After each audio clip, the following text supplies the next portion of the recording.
नमस्कार, live news में आपका स्वागत है। लोकसभा में प्रधानमंत्री, मुख्यमंत्री या किसी भी मंत्री की गंभीर अपराध में गिरफ्तारी और 30 दिन तक न्यायिक हिरासत में रखे जाने पर उन्हें पद से हटाने के प्रावधान वाले 130वें संविधान संशोधन विधेयक तथा 2 अन्य विधेयकों को विपक्ष ने भारी विरोध और हंगामे के बीच बुधवार को संयुक्त संसदीय समिति जेपीसी को भेज दिया है। ऐसी चर्चा है कि संसद के शीतकालीन सत्र से पहले जेपीसी इस बिल पर अपनी रिपोर्ट लोकसभा अध्यक्ष को सौंप देगी। इसके बाद इस बिल को पारित कराने की प्रक्रिया शुरू हो जाएगी। चूँकि यह संविधान संशोधन बिल है, इसलिए इसे पारित कराने की प्रक्रिया में 3 बड़ी अड़चनें हैं।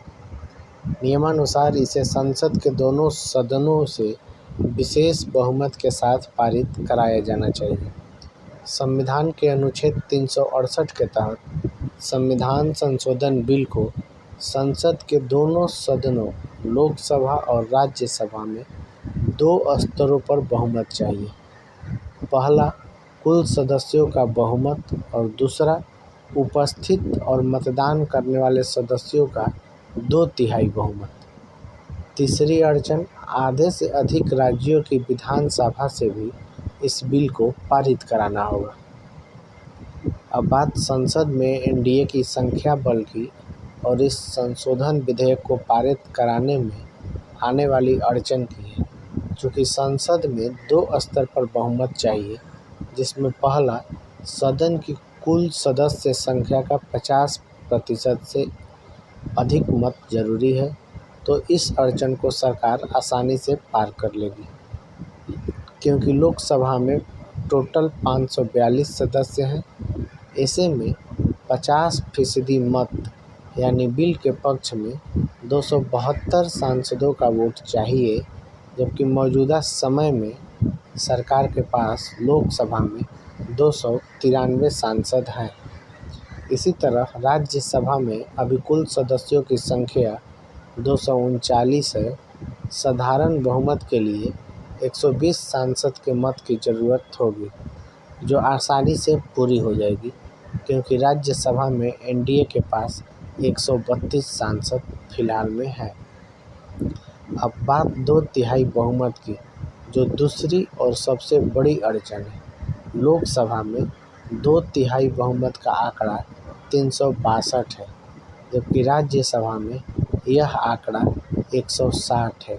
चूँकि लोकसभा में एनडीए के सांसदों की संख्या सिर्फ 293 है और राज्यसभा में एनडीए के सांसद की संख्या सिर्फ 132 है, तो इस मामले में दोनों ही सदनों में यह बिल अटक सकता है। यानी लोकसभा में कुल 69 सांसद और राज्यसभा में कुल 28 सांसदों के समर्थन की दरकार सरकार को होगी। इन आंकड़ों से स्पष्ट है कि सरकार के पास संसद के दोनों ही सदनों में 2/3 बहुमत हासिल नहीं है। दूसरी तरफ विपक्षी इंडिया गठबंधन इस बिल का काला कानून बताकर इसका ज़बरदस्त विरोध कर रहे हैं। अगर सरकार दोनों ही सदनों में नवीन पटनायक की बीजू जनता दल, जगनमोहन रेड्डी की वाईआरसीपीसी और निर्दलीयों का भी समर्थन हासिल कर लेती है, तब भी 2/3 बहुमत का जुगाड़ नहीं कर पाएगी। ऐसे में इस बिल का संसद में पारित होना नामुमकिन लगता है। इस बिल को पारित कराने की तीसरी बड़ी ज़रूरत आधे से अधिक राज्य विधानसभाओं से पारित कराना है।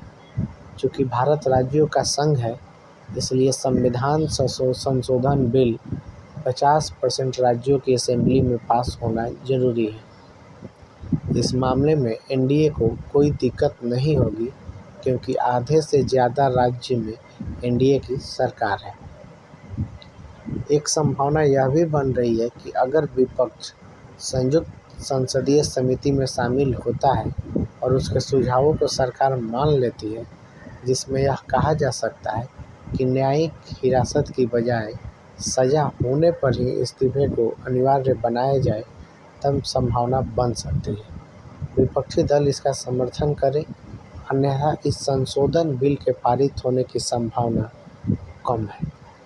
बता दें कि अभी सुप्रीम कोर्ट के आदेश के अनुसार 2 साल या उससे अधिक की सज़ा होने पर किसी भी संसद या विधानसभा सदस्य की सदस्यता स्वतः ही समाप्त हो जाती है और उसे पद से इस्तीफा देना पड़ता है। दोस्तों, आपको ये खबर कैसी लगी? कमेंट बॉक्स में अपनी राय ज़रूर लिखिए। साथ ही वीडियो को लाइक, चैनल को सब्सक्राइब ज़रूर करें।